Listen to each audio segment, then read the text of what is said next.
Assalamualaikum warahmatullahi wabarakatuh. Pada pertemuan kali ini, kita akan mempelajari materi tentang dinamika pelanggaran hukum. Ini adalah materi kelas 12. Kalian sebelumnya pernah membaca berita mengenai pencurian, perampokan, maupun korupsi, kan? Tindakan-tindakan tersebut merupakan pelanggaran hukum. Apakah yang dimaksud dengan pelanggaran hukum? Secara sederhana, pelanggaran hukum adalah tindakan yang melanggar hukum yang berlaku. Sanksi atas pelanggaran hukum adalah sanksi pidana yang bersifat memaksa. Nah, dalam kitab Undang-Undang Hukum Pidana, di buku ketiga dijabarkan mengenai pelanggaran-pelanggaran terhadap hukum itu sendiri. Dalam buku ketiga tersebut, pelanggaran-pelanggaran hukum dibagi menjadi 9, yakni sebagai berikut. Yang pertama, pelanggaran keamanan umum bagi orang atau barang dan kesehatan. Kedua, pelanggaran ketertiban umum. 3, pelanggaran terhadap penguasa umum. 4, pelanggaran mengenai asal-usul dan perkawinan. 5, pelanggaran terhadap orang yang memerlukan pertolongan.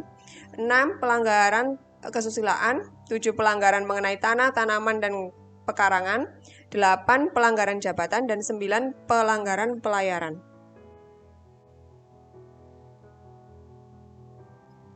Nah, macam-macam sanksi dan pelanggaran hukum. Pada kitab Undang-Undang Hukum Pidana menjelaskan sanksi-sanksi yang diberikan bagi mereka yang melanggar. Dalam pasal 10 KUHP dijelaskan ada 2 macam sanksi atas pelanggaran hukum, yakni yang pertama pidana pokok, yaitu meliputi pidana mati, pidana penjara, kurungan, denda, dan tutupan. Kemudian yang kedua ada pidana tambahan, yaitu pencabutan hak-hak tertentu, pencabutan barang-barang tertentu, dan pengumuman putusan hakim.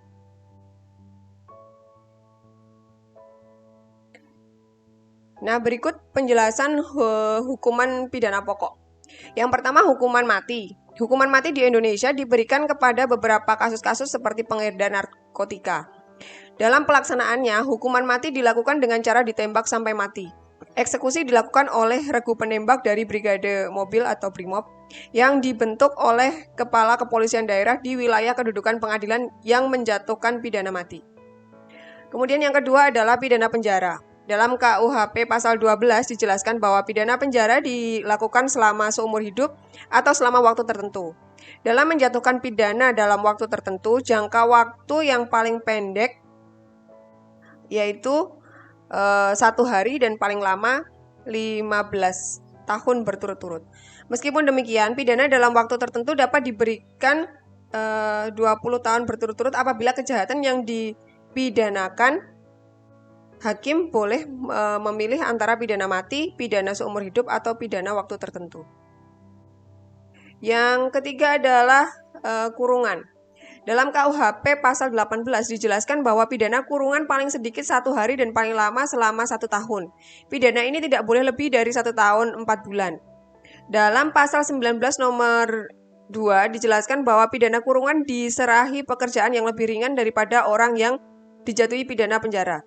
Dijelaskan lebih lanjut dalam pasal 21 KUHP bahwa pidana kurungan harus dijalani dalam daerah tempat terpidana berdiam ketika putusan hakim dijalankan, atau jika tidak mempunyai tempat kediaman di dalam daerah tempat ia berada, kecuali kalau Menteri Kehakiman atas permintaan terpidana membolehkan menjalani pidananya di daerah lain.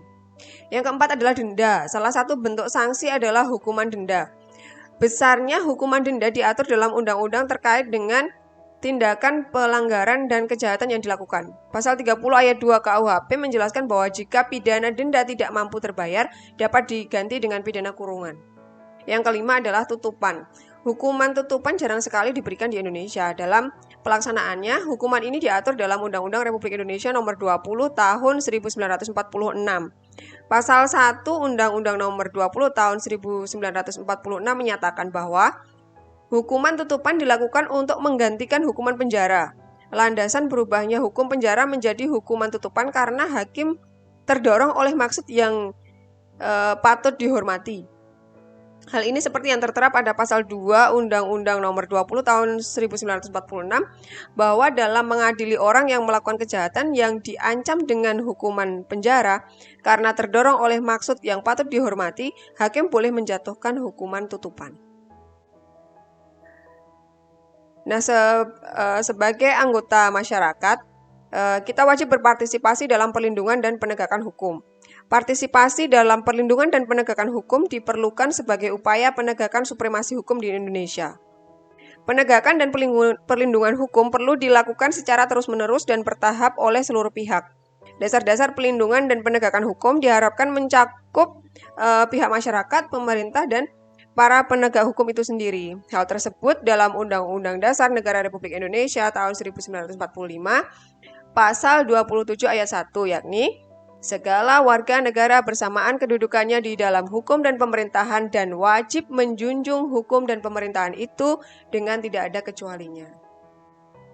Nah, ada berbagai macam bentuk partisipasi masyarakat dalam melindungi dan menegakkan hukum di Indonesia. Beberapa cara yang bisa kita lakukan dalam melindungi dan menegakkan hukum antara lain sebagai berikut. Yang pertama, perlindungan dan penegakan hukum dalam bidang pendidikan, seperti yang sedang kita lakukan saat ini.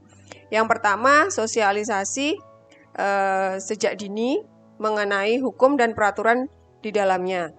Yang kedua, menanamkan sikap patuh akan hukum. Yang ketiga, bisa memberikan pemahaman akan pentingnya menjunjung hukum dalam kehidupan sehari-hari.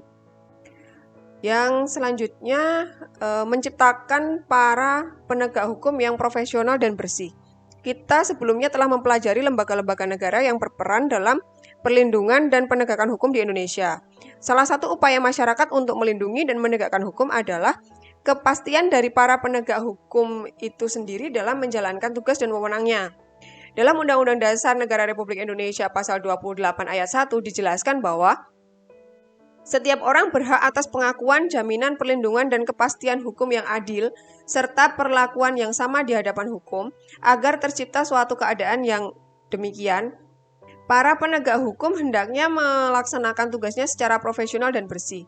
Profesional dalam arti bertindak sesuai dengan kapasitasnya, sesuai dengan fungsi dan wewenangnya dalam melindungi dan menegakkan hukum.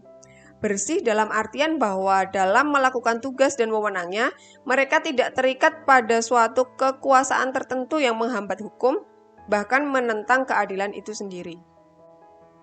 Dan yang ketiga adalah memupuk budaya hukum. Ya, ini berbagai pembaruan di bidang hukum perlu dibarengi dengan budaya hukum. Budaya hukum ini merupakan bentuk dari pemikiran, sikap bertindak, dan kebiasaan berperilaku sehari-hari. Budaya hukum dapat berbentuk dari sikap menghormati hukum dan bertindak sesuai dengan hukum, mempunyai kesadaran akan hukum. Kesadaran tersebut timbul dari kesadaran akan keadilan, yakni keseimbangan antara hak dan kewajiban seseorang.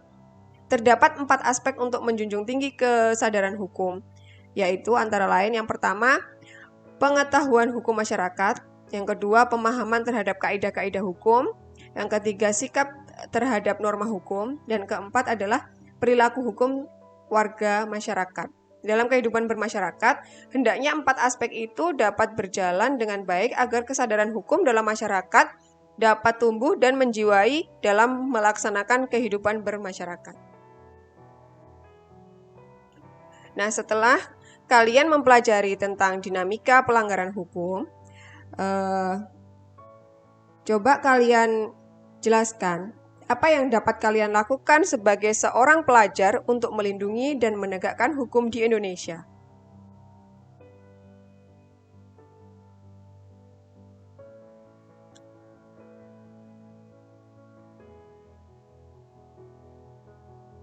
Nah, demikian anak-anak. Semoga yang sudah kita pelajari hari ini bermanfaat. Sampai jumpa pada pertemuan selanjutnya. Terima kasih. Wassalamualaikum warahmatullahi wabarakatuh.